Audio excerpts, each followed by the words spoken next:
Bismillahirrahmanirrahim. I'm Dr. M. Ibrahim, consultant physician and diabetologist, presently working at MMIH Outreach Center, Doraji colony. आज मैं आपसे जिस चीज़ के बारे में मुखातिब होने जा रहा हूँ वो है celebration of world diabetic day. हम हर साल वर्ल्ड डायबिटिक डे 14 नवंबर को सेलिब्रेट करते हैं और इसकी मेन रीज़न होती है to create the awareness among the general people, among the communities and among the diabetic patient। इस साल जो वर्ल्ड डायबिटिक डे का जो थीम है वो है डायबिटीज़ एंड द नर्सेस।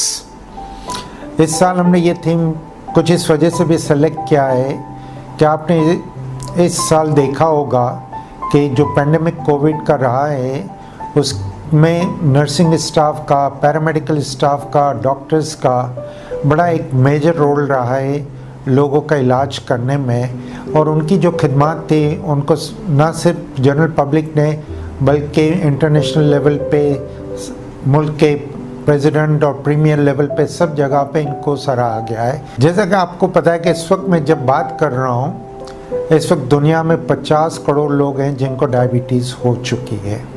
और उससे भी जो बड़ी खबर ये है कि अराउंड 25 करोड़ लोग ऐसे हैं जिनको इस वक्त पता ही नहीं है कि उनको डायबिटीज़ है और वो ऐसे ही हाई शुगर लेवल लेके घूम रहे हैं। हर 7 सेकंड पे डायबिटीज़ की वजह से एक इंसान अपनी जान खो देता है और हर वो छठी खातून जो प्रेग्नेंट हो रही है, जिसको हम कहते हैं जेस्टेशनल डायबिटीज़ है, उससे वो बीमार हो रही है। तो इससे आप अंदाज़ा करें कि डायबिटीज़ कितनी ख़तरनाक और साइलेंट किलर है। ये बीमारी जिस्म के हर हिस्से को अफेक्ट करती है, इसलिए बहुत ज़रूरी है कि इसको हम प्रिवेंट करें और अगर जिन लोगों को ये बीमारी है उनका बेहतर से बेहतर इलाज करें। हम हमेशा ये कहते थे कि डायबिटीज़ खास करके टाइप 2 का मर्ज़ है जो बड़ी उम्र के लोगों में होता है, मोटे लोगों में होता है, लेकिन अब हम ये देख रहे हैं कि हमारे जवानों में भी बड़ी तेज़ी से फैलता जा रहा है। और इसकी मेन वजह, जैसे मैंने एक बात बताई कि life style modification. Life style से मेरा मतलब ये है कि हमारा वेस्टर्नाइज्ड लाइफ स्टाइल जो हमारे बच्चों में ट्रेंड आ गया है फास्ट फूड का। ये जो खाने के हमारे तरीके हैं, खासकर जो प्रोसेस फूड जो हम खाते हैं, जो जूसेस हम पीते हैं, जो कोल्ड ड्रिंक्स हम पीते हैं, ये सारी चीज़ें हमारे मोटापे की मेन वजह है। और इसका रिवाज इतना बढ़ गया है खासकर बच्चों में कि हम सोच भी नहीं सकते। दूसरा जो मेन मसला लाइफ स्टाइल में आता है कि हमारा चलना फिरना, हमारी फ़िज़िकल एक्टिविटीज़ बिल्कुल कम हो गई है। एक मिसाल आपको देता चलो, आजकल हम बच्चों से पूछते हैं कि बेटा आप गेम खेलते हो, तो आपको फ़ौरन जवाब आएगा हाँ अंकल मैं खेलता हूँ, वीडियो गेम्स खेलता हूँ। तो ये वीडियो गेम्स घर में बैठे बैठे खेलने का बड़ा रिवाज हो गया है। लोगों का चलना फिरना बिल्कुल कम हो गया है। शहरों के अंदर में पार्क का सिस्टम ख़त्म हो गया है। तो उस वजह से हमारा मोटापा बढ़ता जा रहा है और ये मोटापा जिसको हमें आगे जाके बहुत देखना है, क्योंकि ये मेन वजह है डायबिटीज़ की।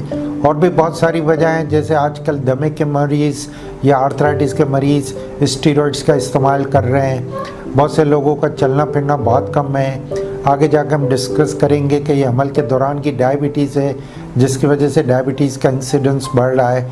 तो बहुत सारी वजह हैं जिसकी वजह से शुगर होती है, लेकिन मेन वजहें 2 हैं, life style modification and increasing prevalence of obesity among the general populations. अब इसको हम कैसे रोकें, उसके लिए हमारा ज़रूरी है कि हम अपने बच्चों को रोकें इन फास्ट फूड से, इन प्रोसेस फूड से, जूसेस के इस्तेमाल से, कोल्ड ड्रिंक के इस्तेमाल से। हम बच्चों को ताकीद करें कि वो रोज़ाना कम से कम आधे से पौना घंटा वॉक करें, गेम्स खेलें और हम ये बिल्कुल इस तरह से देखें कि ये इनका वज़न नहीं बढ़ना चाहिए। रोज़ाना चलना, मुर्गन ग़िज़ाओं से परहेज़ करना, मीठी चीज़ों से परहेज़ करना ये बहुत ज़रूरी है। और जिनका वज़न ज़्यादा है वो डाइटिशियन से मशवरा करके अपने वज़न को कम करें ताकि इस बीमारी को ज़्यादा फैलने से हम रोक सकें।